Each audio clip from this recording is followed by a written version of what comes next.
ما كاينش واحد التقييم اللي غادي يمكن يبين شنو هو الاثار الفعلي فيما يخص مثلا الاستثمار، فيما يخص مثلا انشاء الشغل مثلا،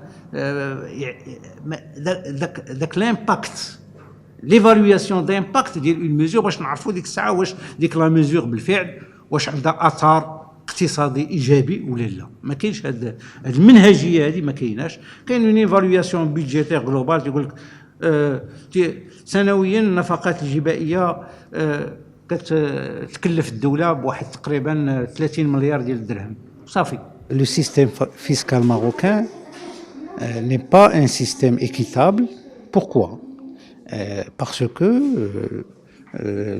l'un des premiers indicateurs qui permet justement de démontrer cette injustice, c'est l'importance des impôts indirects, qui représentent plus de 50% des recettes fiscales, d'accord, du total des recettes fiscales.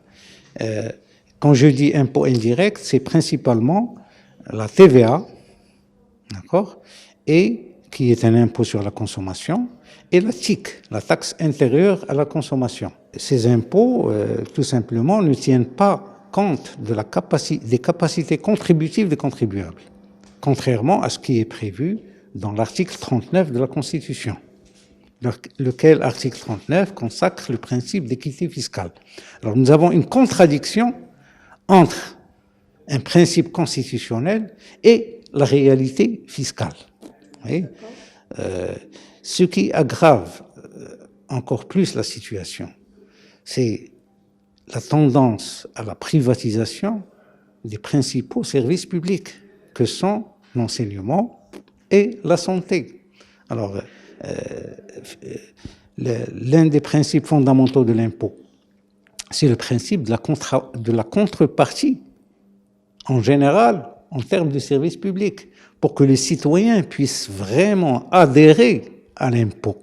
Il faut qu'il y ait cette contrepartie à travers ce qu'on appelle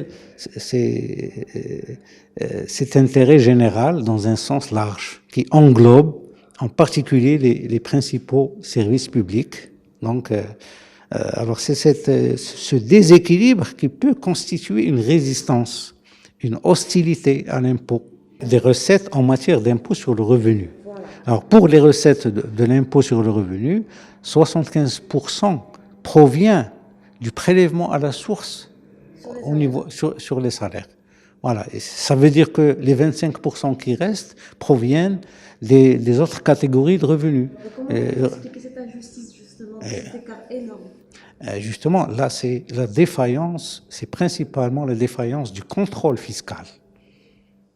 Et c'est une défaillance qui est structurelle.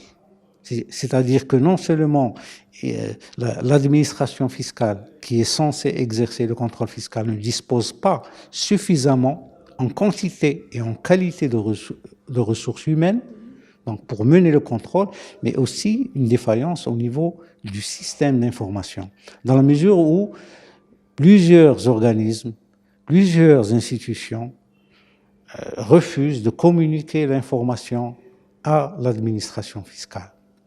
De fait, pratiquement, il y a beaucoup de résistance donc à l'intérieur même de l'État, c'est-à-dire entre les administrations, entre les institutions, il n'y a pas une véritable collaboration pour mener une lutte efficace contre la fraude fiscale.